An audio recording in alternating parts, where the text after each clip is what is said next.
Okay, so our car initially broke down before Christmas last year, 2012. We were told it was a fuel pump that needed to be replaced. So we had the car towed to Daddows down at Noosaville by the RACQ. And the car was there till after Christmas.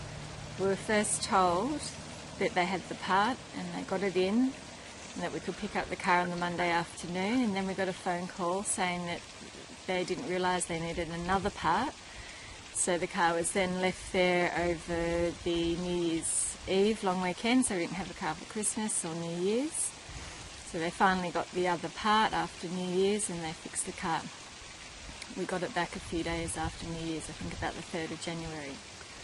When we got it back, we brought it home, and on the first cold start, the car started to shake and it did not run as it had before we'd taken it to Daddows. The gearbox felt loose, it didn't feel the same as it had before we'd taken it to Daddows. And so we took the car down to Daddows and told them of the problems, and that also the acceleration of the car didn't feel right. It kept feeling like it was losing power, and I guess we thought it was just a settling in problem with the new fuel pump, because it didn't happen all the time. We did take it back down to Daddows and spoke to one of the mechanics there about the problems, and I mentioned all the problems we were having and experiencing with the car that we hadn't had before we'd taken the car to Daddows to have the fuel pump replaced. They checked the car, they used their computers, they looked under the hood, they had a look over everything they thought they needed to, and said the car seemed fine and that there was nothing wrong with it, and to maybe bring it back after the weekend and they would start it cold. There's no point leaving it there for the whole weekend because they couldn't see anything wrong with it. So we drove the car and I asked the mechanic, is the car safe to drive? Am I going to damage the car if I keep using it? Over the weekend he said, no, I can't see that there's anything wrong with it. Everything seems fine. So we took the car over the weekend and we did not have any more problems with it. It seemed to be running fine, the acceleration seemed okay, it wasn't shaking on the cold starts anymore. So we just figured, well, maybe it was just a settling in problem that the car was having after having the fuel pump replaced, and that nothing else would go wrong with it. Come the end of January, we'd been out in the car and driving home up the Noosa Road. The car started losing acceleration power again, and the car just stopped on the hill of Noosa Road. So again we had the car towed back to Daddows in Noosaville. That was the 27th of January this year. We still don't have our car, and today's the 15th of May 2013. The car was at Daddows in Noosaville for at least 2 weeks. Tim, who's one of the managers there, didn't correspond much about the car. I kept calling him, asking how it was going. They just kept telling me that they couldn't find what was wrong with it, until he said he was getting an electrician to come in to have a look at it at their workshop. I waited to hear what was happening with that. I didn't hear from them, so I called them to ask, and he said now that electrician couldn't work out the problem, so now we're going to send the car to another electrician in Noosa out of our workshop.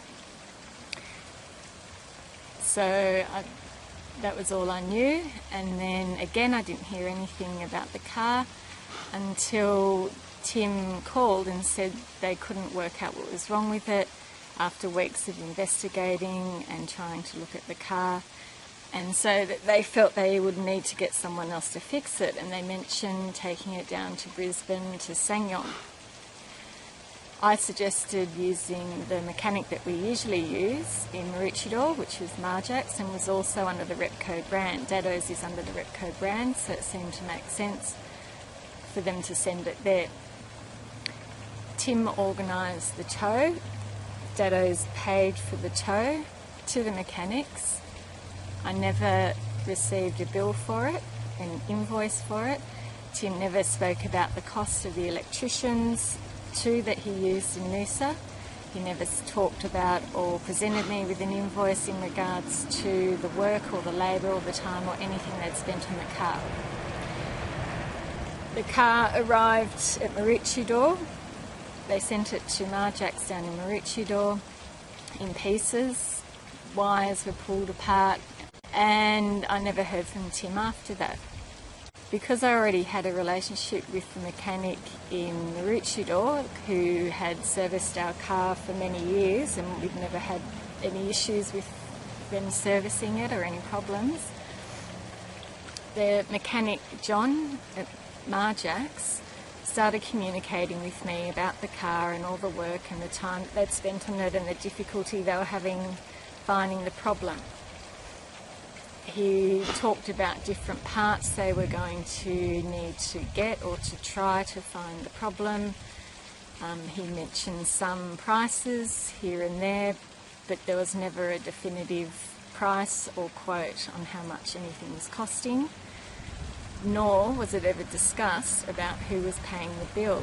Although as soon as the car did arrive at Marjack's, I did explain to John at Marjack's that we were pursuing the costs of the car against Daddows because we believed from the very beginning that something had happened to the car in their workshop when it was there getting the fuel pump fixed, because the car came back from there and it was not the same.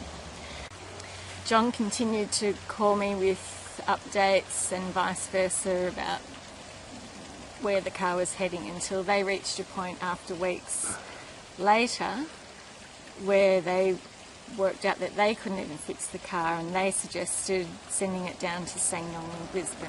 The only, I couldn't say, no, don't take the car to Brisbane, we needed our car back fixed. Two mechanics so far could not fix the car, so the car was sent to Brisbane.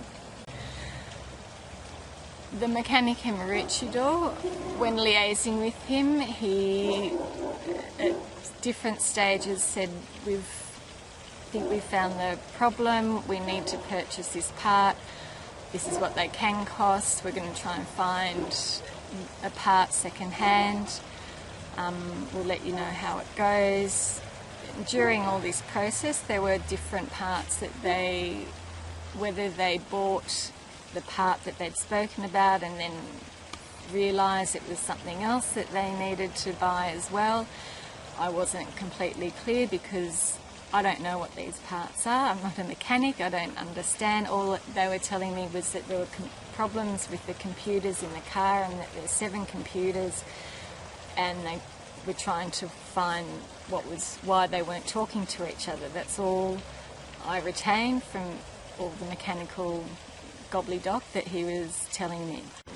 Where should I go from there? We'll just say, and throughout it all, he was asking me to agree to all of these prices and stuff. He didn't agree. He was just telling me. He didn't ask me to agree to it.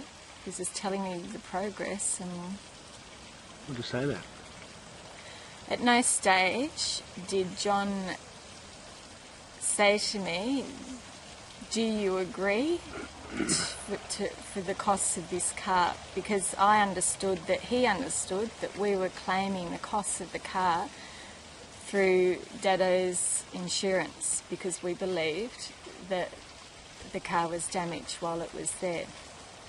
So although John, the mechanic in Maroochydore, was quoting prices and telling me what things might cost, and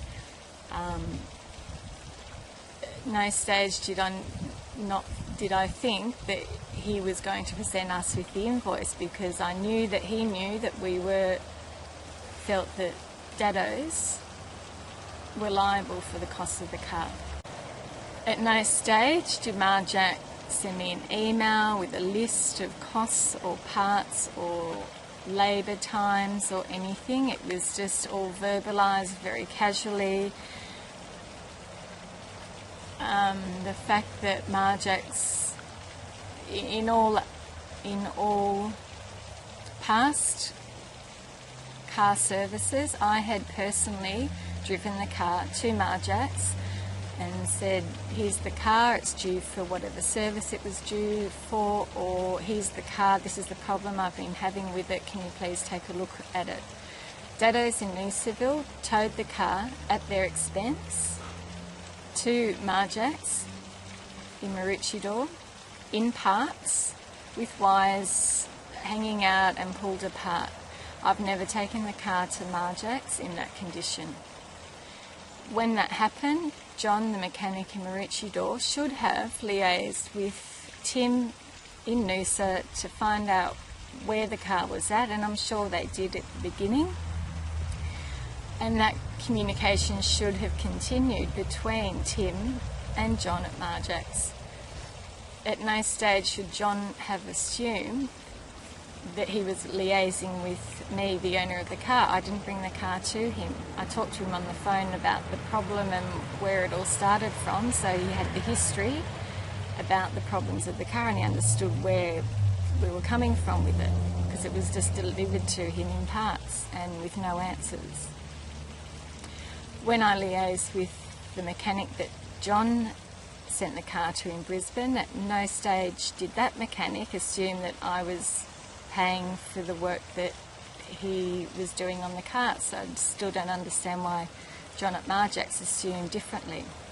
The car is now back in Maroochydore.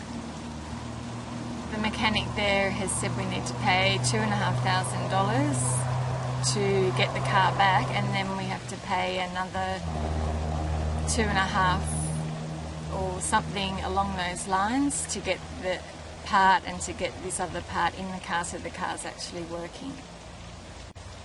We feel that the car should be taken back to Daddows. That's where we left our car to be fixed. Daddows should be paying the mechanics in Maroochydore and Brisbane for the work and the service and the parts that they have purchased.